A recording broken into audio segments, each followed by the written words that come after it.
Session going live on.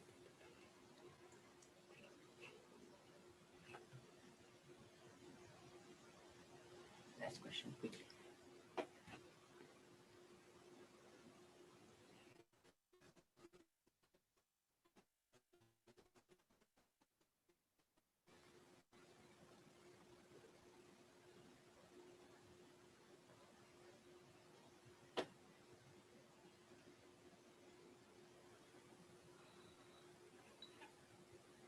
Hello, everyone, and greetings from the Slush studio here in Helsinki.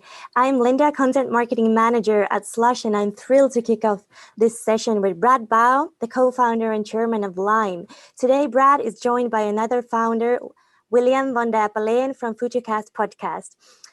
Brad and William will dive deep into how to build great companies and tackle growth challenges. We already have Brad and William on the call with us, but before that, let me just go through the session quickly. We have some exciting 40 minutes ahead of us, and the fireside will last about 20 minutes, in which Brad and William will be taking questions from the audience. Make sure to use the Q&A feature to ask your questions. This way, they will be easily spotted by William.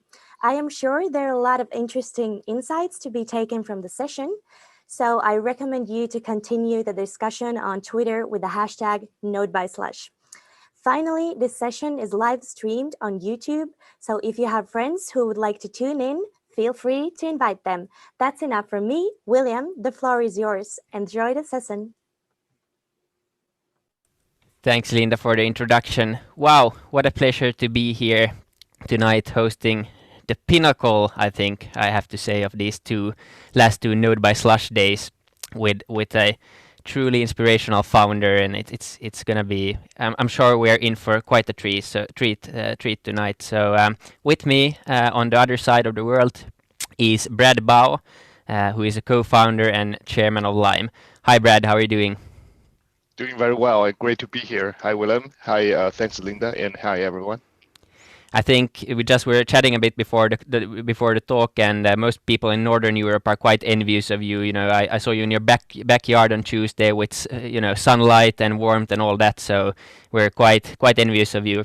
But it's great that you took the time to join us tonight. Yeah, my pleasure. So yeah, we're gonna do a short fireside and then dive into the Q&A session as Linda said. So yeah, I thought let's get right into it. So Brad, you've obviously been quite a busy man for the last 3 years. You started a bike rental business. You had a quick pivot. You had you helped create a new category that you look at the streets in hundreds and hundreds of cities tonight, and it's something that you see scooters everywhere, and it seems like it's something that's been around for 10 years already. You've had ups and downs along the way. You raised almost $1 billion of funding. You've been to 120 markets. So safe to say, I think you've learned quite a lot along the way, and we're here to take part of that. And I thought we could, to frame a little bit, you obviously have a lot of wisdom, but to frame it a little bit, I thought we could start a bit by, the business and strategy side of things, and just talking about the very early days of Lime. You started out as a bike rental company, but quite quickly pivoted. So do you want to get into that a little bit? Yeah, totally.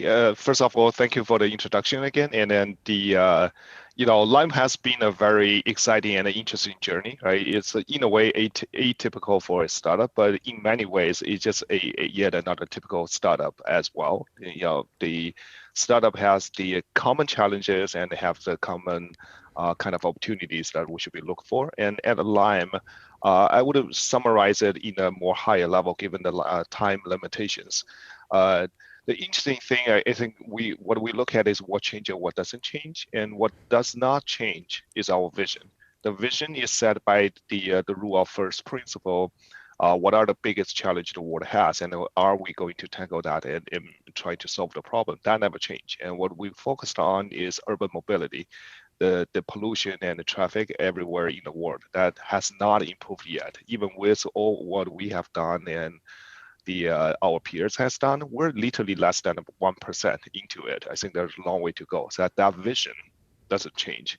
What does change, however, go back to what Willem mentioned, is what is the right product, what is the right format of operations, what it is the value we're providing to the user. Are we there? I think that goes to a very key business strategy is to I would summarize it in a very short form, right? You dream big, don't focus all your energy, everything on the big problem to solve, but start small and focusing on what this company will do differently, how we differentiate it, provides a unique value. And what we decided on is we didn't innovate on all fronts, but rather that we focus on innovating on the form factor.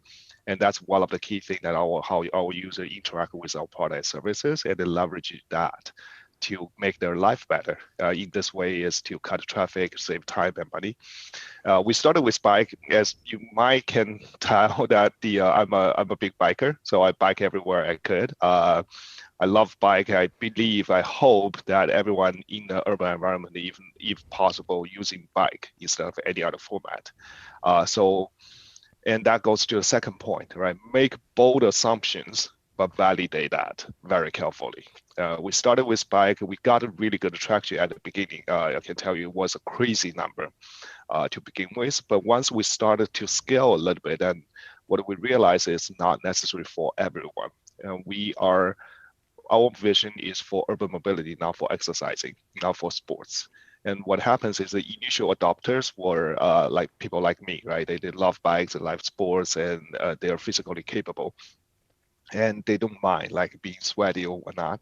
But when it comes to broader urban mobility, which the market we're trying to serve, it covers a small percentage. Depends on the city. Some city the adoption is higher, some are lower. So when we look at the data, what we are asking ourselves is there any other form factors that can serve more population, make it even easier for them? And scooter just being one of them. In our lab, we have 20, 30 different formats: one-wheelers, two-wheelers, three-wheelers, four-wheelers, electrified, non-electrified, and even the wheels that you can just tie to your shoes, crazy stuff like that. We test a lot of them with the users and look at the data. And what the data shows clearly that an electric scooter is the best of the form factor that user feel comfortable with, and fairly easy to cover a broader range in terms of the user segment, and really bring us closer to our vision. And that's when we started when we did the pivot. Yeah, exactly. As a founder, I think many founders can relate also to the fact that starting a company is quite an uphill battle in the best of times. Even it doesn't matter if you have the best idea, best team, you get funding, all that. But most people don't do that. So how do you actually know as a founder that you have a good idea or you have something rather than, you're just banging your head against the wall? Because everyone will have those moments in the beginning where there's a lot of no's. You don't get going, but how do you know if that's normal? Like normal uphill, or it just means that your idea or maybe you just aren't cut for it. Yeah. I would describe it in a 2 to 3 ways. First of all, right, the way I see how startup life is it's part of life. It's not the other way around. It's not your life attached to doing a startup, but rather startup is part of your life. So that's eventually it's not necessary for everyone. I know some might think I'm turning down some of the potential entrepreneurs or whatnot, but that's not the goal. The goal is to realize what we truly believe in, passionate about, and also willing to do it as part of life and enjoy it. If you don't enjoy it, then every day is a suffer. For me, that I just enjoy it. There's no uphill battle. I was working 120, maybe even more hours a week. I didn't feel that was a burden. I was tackling a lot of problems and challenges. Sometimes, of course, I got frustrated, but it's not suffering for me. It's frustration of like, hey, I failed again. Can I solve it the next time? The excitement of that. So I think that's very important for everyone to keep in mind. The second part is the positioning. Not everyone wanted to handle all aspect of a business. The business has all different aspects. I've founded quite a few companies. in the past, and being sitting on the board for many startups, I've seen successes, I've seen struggles as well. And some of the internal struggle, at the end of the day, we need to settle with ourselves, right? Regardless that how successful or failed or whatever the company is, we need to settle with ourselves. And in that regard, finding what we're good at and passionate about is very important. Take myself for example. I'm not a technical guy. If I force myself to be a CTO, I probably suffer every day. So what I need to do, I think, is very important for any startup as well, is to find the right partner to start a company, and everyone will enjoy it. And 1+1 is bigger than 2. And the other part, I think, I have a kind of a philosophy in a way when we do the startups is do one thing excellent, do everything else boring. If we're trying to do everything innovative, trying to change things, we'll just be carried away by the amount of things. And for us, that we didn't innovate on, for example, payments or UI designs or many other things. I wish the Lime app could be as beautiful as like Airbnb, but that's just not the focus we have, right? We have a very simple, design, and what we focus on is really the writing experience, and that's what I think will make your life easier.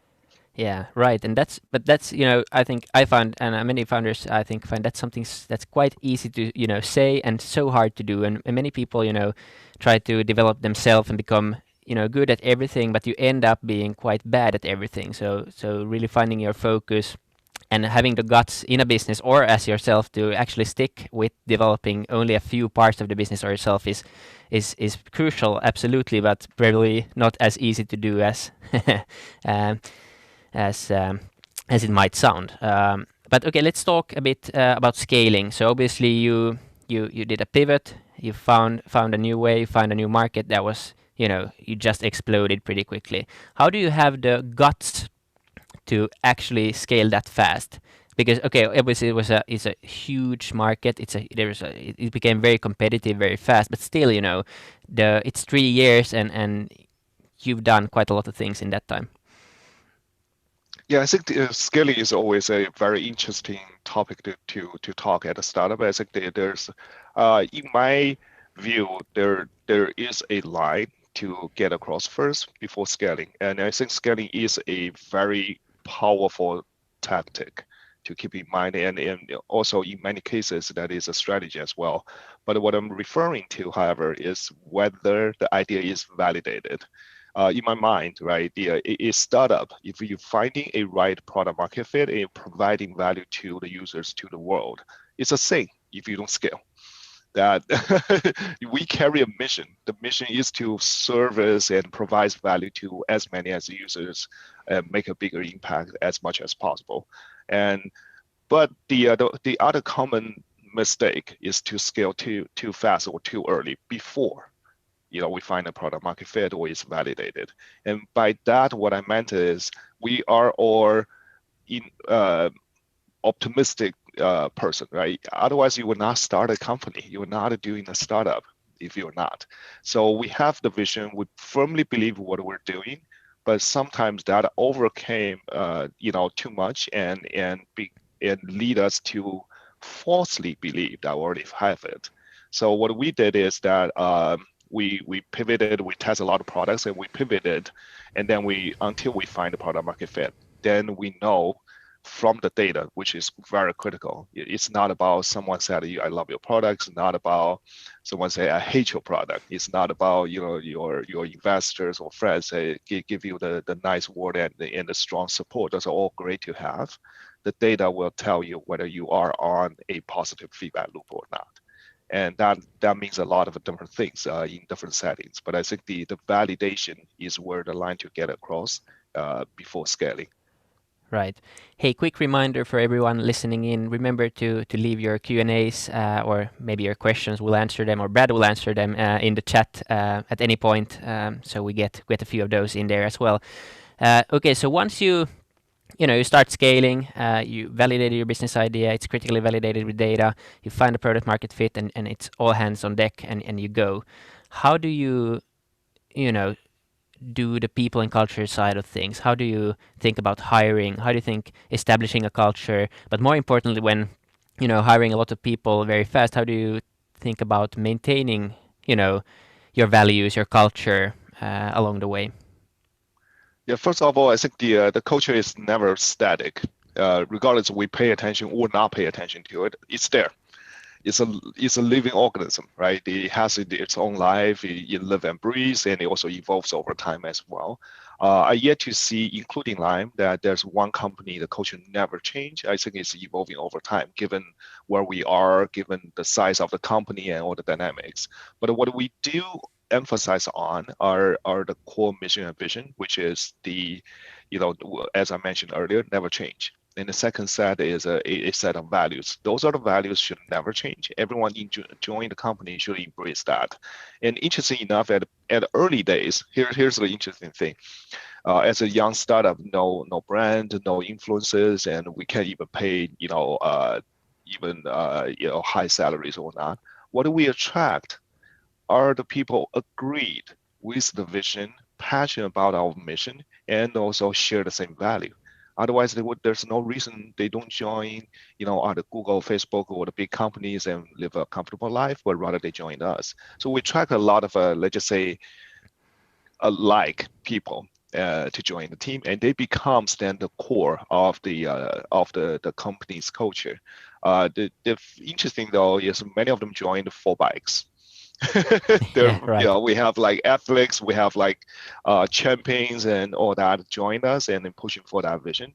But I had to, as I mentioned, make the pivot since the vision is not to promote bike riding, it's to solve the urban mobility, and and many of them can relate to it. So and that becomes the core, the backbone of our culture. Culture still fluctuates and we're growing really fast, but I think the set of mission and vision will attract the certain people. And then of course every day you still need to pay attention to. If I were to say what I spend time on, I spend most time on product strategy and culture. Yeah.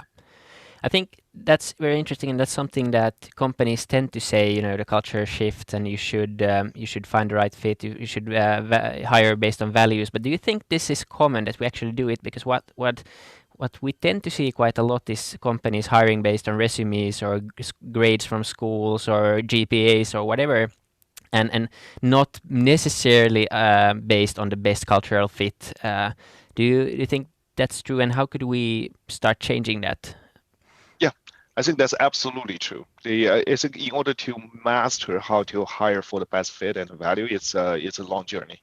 How you implement that into every single step from recruiting to interviews or whatnot, right? And even with all that said, uh, unfortunately, the reality is that it takes time for you to know the team members that whether they are truly a fit by doing, not by saying, right? By doing, and it takes time to really evaluate whether there's the good individual contributors or a good fit for the team.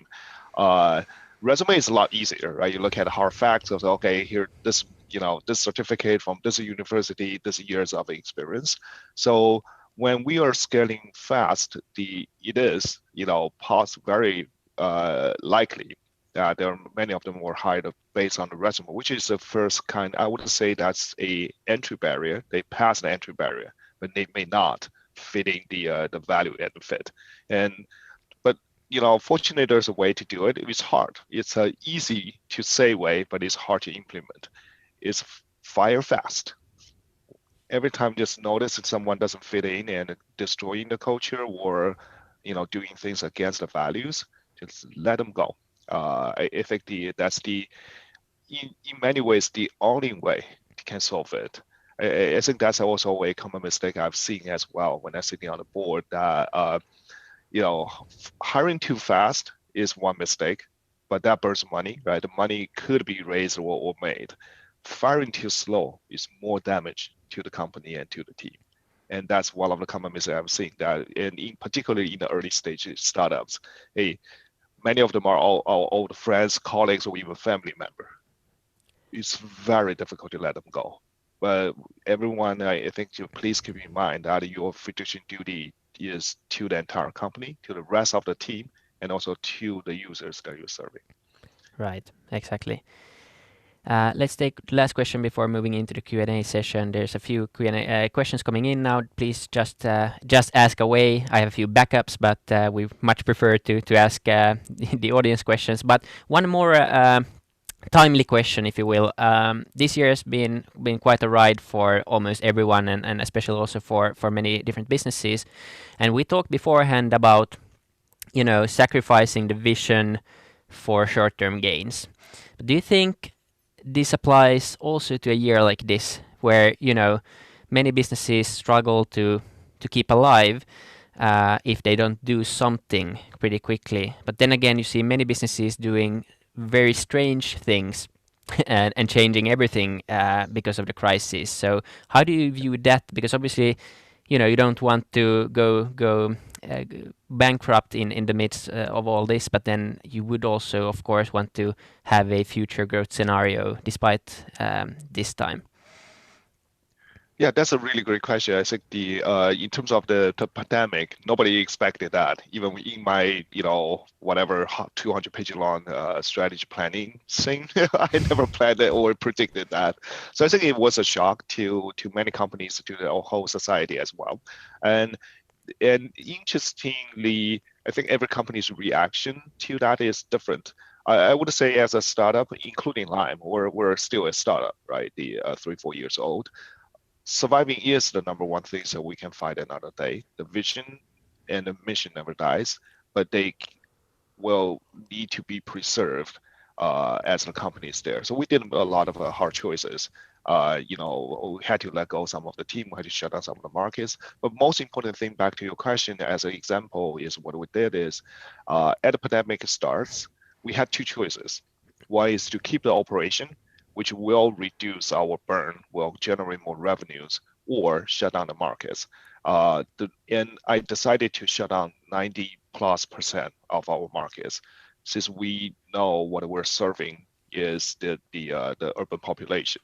And before we have a solution, before the situation ease, we don't want it to have the fleet out there and it becomes a fuel to spread the diseases, or becomes like encouraging people to go out when there's a shelter in place. So we shut down the market. We suffered quite a bit. As you could imagine, we lost 99% of the revenue at the extreme case. But that is the my example of like what is the long term. We should never touch it, which is the vision, and also long term win. The trust with the users. But we did suffer very badly in the short term. Yeah, right. All right, let's move into the Q&As. There's quite a long list forming now, which is it's great to see. So I'm gonna try to tackle these in kind of the same order as we went in the fireside to keep it somewhat logical. And I'll try to get through as many questions as possible. But there's a question here from Mika Nikkilä on validation.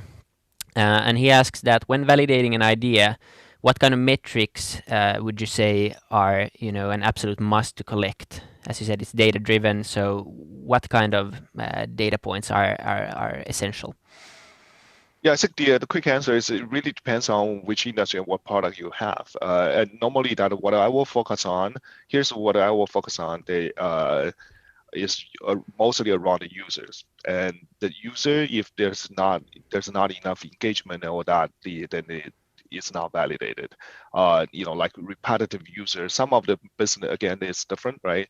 And I wouldn't recommend that you find one metrics to focus on, not throughout the entire life of the startup, but at different stage. Initially, what we focus on is the conversion rate. Users see it, users download the app. Do they really use it? And that's the initial focus we have. After that, we know users love it. Then what we focus on was repetitive use. Is it like one-time try? Then we're not serving the market. Then we're not realizing our vision. It becomes only a casually, leisure ride. But if users come back on a weekly basis, use 2 to 3 times, then we know we're getting into the right market. We're providing a valuable service to them. And then after that, then we, then move on to our operational metrics. Are we running it efficiently? Is our vehicle, one of the metrics at one period of time we focus on is called the distance to the scooter.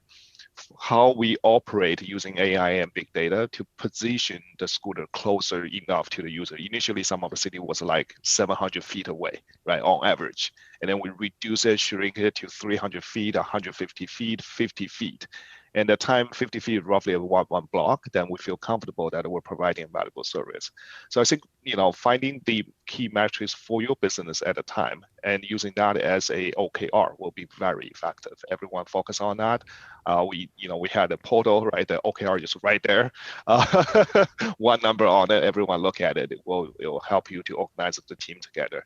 And one thing I wanted to add to it is metrics. Why it's important and why when you see it's validated idea. There's a saying that it's much easier to make a 10x better product than improve a product by 10%. And that the data will tell you, and that's what we experienced when we launched the scooter. Right, and it's so powerful when you find that one metric and everyone starts believing in it. It becomes like kind of a religion for everyone, and then it actually works. It will be quite self-fulfilling in a way.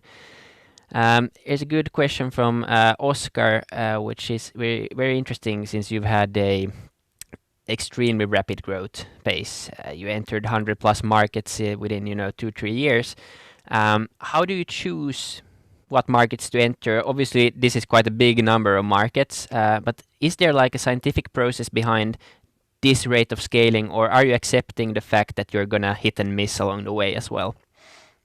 Yeah, I think there are two.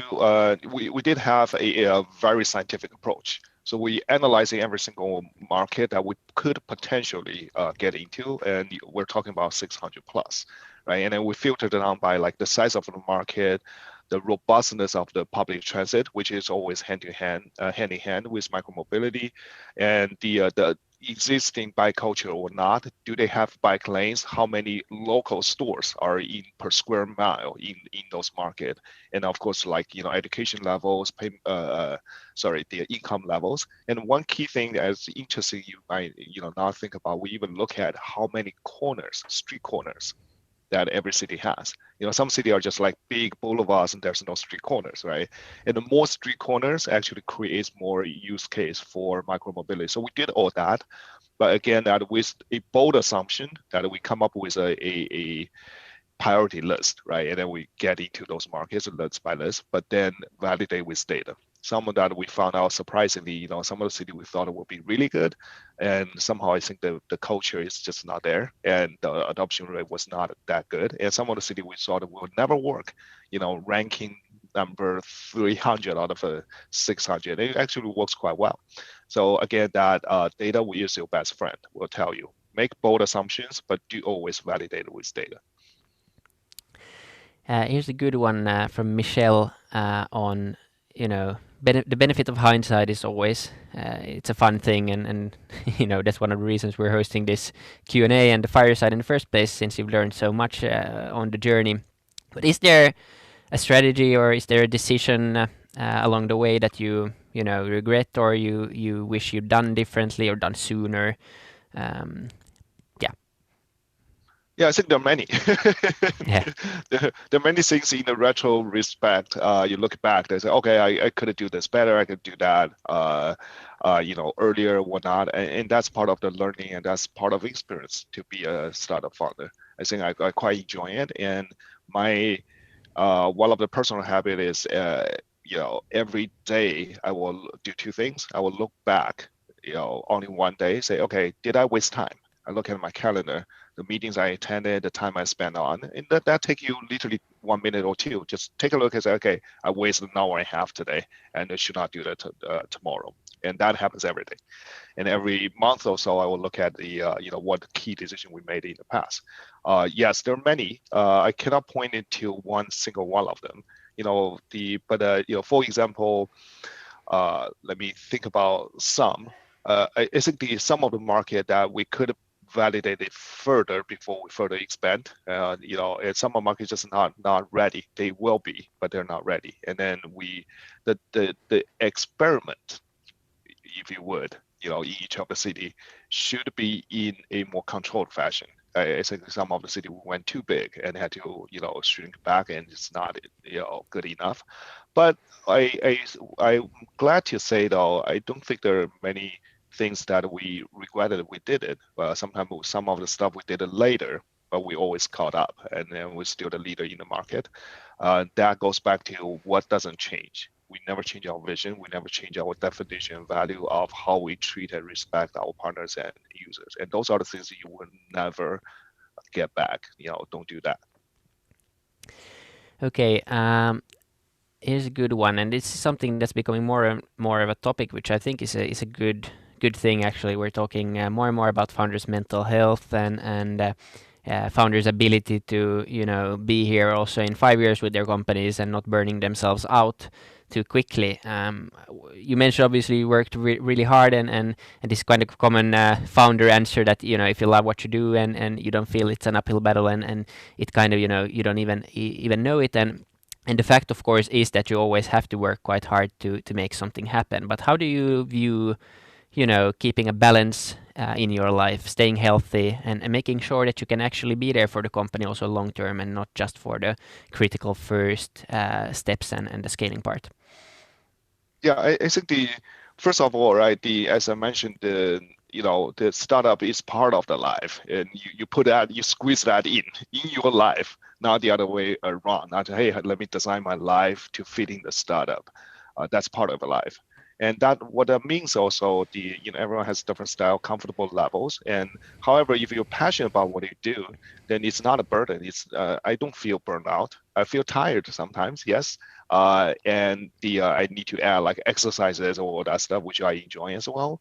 But I don't feel, it's a burden. I don't feel it's the kind of like deep stress. I do feel the stress because the schedules went on. And so I think that's the first and foremost things. Don't suffer. If you suffer, something was wrong. Either you're, maybe not a good fit for this startup life, or you're in the wrong industry. I always give ask, my friends all that example, right? Do you like hiking? Okay, you like hiking. Yeah, great. So did you feel stressed or feel uncomfortable when you hike 10 hours and all that? No, since you love it, you feel it, you enjoy it. But if you don't like ski, what about if I put you on the black belt, of the ski resort?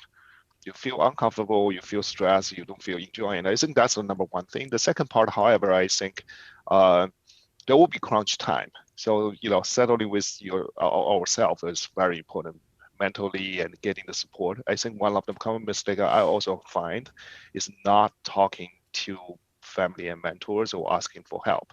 We are human at the end of the day, right? And startup life is a very lonely life. There are many cases you're the only one to think about the critical items. You have nobody to talk to, and sometimes even you feel the world is against you, since you believe your idea is right. And many cases that turns out to be wrong. Many cases it turn out to be right, right? But those are the moments I think reach out to family and friends for some support will be helpful, and also asking for guidance or help will be very helpful early on. Don't wait. Yeah, exactly. No, I think that's super important to share and to get the word out to more and more founders, and not, somehow strengthen this superhero myth too much anymore. What do you think? You mentioned, obviously, we talked a bit about hiring and finding the cultural fit, and also about how culture evolves, and how you really need to try not to hire based on resumes. But do you, now with hindsight again, but if you look at the top performers at Lime, what are some characteristics of those people? Yeah, I think what we come and found those people, first of all, that they don't necessarily have the best resume. Some do, some don't. Is number one is really believing what we're doing. So everything they're thinking on a daily basis are really think about not just what's best for the company, but what's best for the community we serve, what's the best for the consumers we serve, and what's the best for the cities we partner with. And that tended to generate better results. It's we're aligned. This creates two things. We're aligned on a high level, and we all know the end goal we're trying to achieve are the same. But also, it generates creative ideas along the way, right? I think the uh, result-oriented attitude is one other thing that really helped some of the folks stand out. And the last thing I would say is a teamwork. We're very distributed. We have team in over 30 countries and over 100 markets, and how they coordinate together is very critical. The personal egos, all that, does not really play well here in terms of like making things happen. As you could imagine, right, we have not only just software, we have hardware, we have operations, we have a lot of things has to come together in harmony in order to provide even the basic product services. So teamwork is very critical. It's not necessarily true for every company, though. Some of the company, for example, more creative oriented, that may not be the culture you want to emphasize on. There might be individualism, there might be creativities, whereas we need a very solid teamwork in order to provide a service to our users. Right. Yeah, and in general also there's quite a lot of advice that is teach or that is taught and as something that's general for every company in every country at every time, and that's probably not true. So there's probably certain guidelines that are true, but you need to adapt also quite a lot based on your own situation. Let's talk a bit fundraising. Obviously, Lime has raised quite a lot of capital, and also with your background from Tencent, I think this is a very interesting topic. And we have a question here from Frederick, where he asks you what your strategy for financing your seed and Series A rounds was, and what steps did you take to make that happen? Yeah, I think the seed and the A round are very different, and also B rounds are going beyond, but I'll keep it short, right? The seed stage, we said most of the funding investors for the seed stage, or you can call it angel stage, are called a 3F. I'm not sure you heard the term before. It's friends, family, and fool, right? Pretty much that's it. Those are the seed stage you're looking at. They some of the friends and family just believe in you, and some of the honestly at the time there's no validation, there's no product, there's no demo, anything. So many of them are full, but the full is not negative in here. Many of the fools are they either smart enough believe in the sector, in the story, or they believe in the person. They have a really good eyes on that, or they believe in just in general, like I do sometimes, or I help the entrepreneurs. But then that's what it is. There are institution angels and all that out there, but I think at the end of the day, it down to really to. And I had my own venture fund for 3-4 years as well, right? We look at really whether the space is big enough. You have a high ceiling or not. And the second part is whether it's the right people. And honestly, that we care less about products and business or that. It change. I barely see, almost none, never see a company, at a C stage say, that's the plan, I'm going to execute it. And it turns out to be exactly the same. Almost none. It just never happened, right? Same applies to, Google or even the big companies.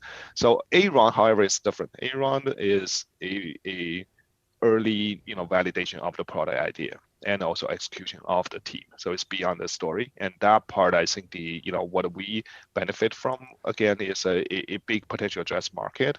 And we had a demo at the time. So already worked out the demo, the units, and ready to go. So I think that's very critical. But what we evaluate, however, money is non-differentiated. You can take the money from anywhere. They're the same green bill, or maybe it's different color in different countries, but is who's behind it, what value you get, it matters. So we deliberately choose the fund to give us additional value, the guidances, the mentorship, the access to potential partners like governments and others. So that's what we focus on. Yeah, I'm waiting for the first LinkedIn title that says "Fool Investor." If no one does it, I need to come up with that. I'm one of them. Yeah, I think many people are, but it's a good context, at least in at this point. Okay, we have the last audience question, and I think this is an interesting one. It's from Jarkko. So I'll just read the question. Mobility as a service seems to be a hot topic nowadays. What is your opinion on partnering with these providers? Anything on the horizon for Lime in that regard, if you care about, or if you want to disclose something already? Sorry, I missed the question. I'm looking at the list. Is it still on the live Yeah, question I list? can read it again. So the question was about mobility as a service, um, and how do you see partnering with the platforms and mass providers in general, and does Slime have something in the works, something coming up in the horizon that you wanna disclose already? Yeah, I think they're quite a bit in work. I cannot disclose all of them. I think the one apparent one is Uber is our partner since year two of the company. So being partner for the last few years, we're still keep on working at it.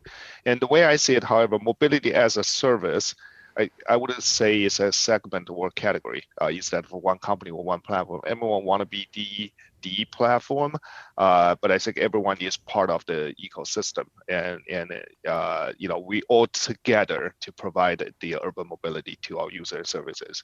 So we will further expand and also partner with others and make sure that we provide the solution to the users. At the end of the day, that user come to us or to some of our partners or potential partners in the future, it's not to ride a vehicle, it's get from A to B. And that's the value that we're creating and provide to the user. And what we focus on is how we conveniently get user from A to B. That also means sometimes we do not force them to use our services. We give them the best option. Yeah, exactly. Okay, I have one last question, and you can choose which one you want to answer. Sure. The first one is a more personal one. Obviously, you're quite tied up with Lime still, and you have a long journey ahead of you. Hopefully, a very successful one. But are you already thinking about, your future as an entrepreneur, potentially as an investor? What you would like to do? Do you see like a huge problem waiting to be solved that you want to jump on? That's the first question. Do you feel like that's something you want to talk about? Yeah, I can really quickly answer that. I see myself as a lifelong, entrepreneur. And by entrepreneur doesn't mean that I have to be, getting the glorious or whatnot. That's not what I'm interested. I'm interested in building and solving problems. So my first startup was in high school, and since then, 5 or 6 of them now. And coronavirus, we all hope it didn't happen, but I do think that given that it's happened, I do think that it opens a window for innovation. And by that, what I meant is it changed a lot of user behaviors, how the society, how our economy works, and even life has a lot of impact. But the window here I'm talking about, however, is many of the things could have taken much longer time is all pulled forward. And that's the window for innovation. That's the window to make a big impact. So I am, evaluating some of the different ideas and all that, but I do see it's a great opportunity to start to build something impactful. Yeah, I'm looking forward to it. Whatever you come up with next. Do you have any parting words? Anything you feel we haven't covered yet that we have a few minutes left? Something that you would want to leave the audience and the listener with?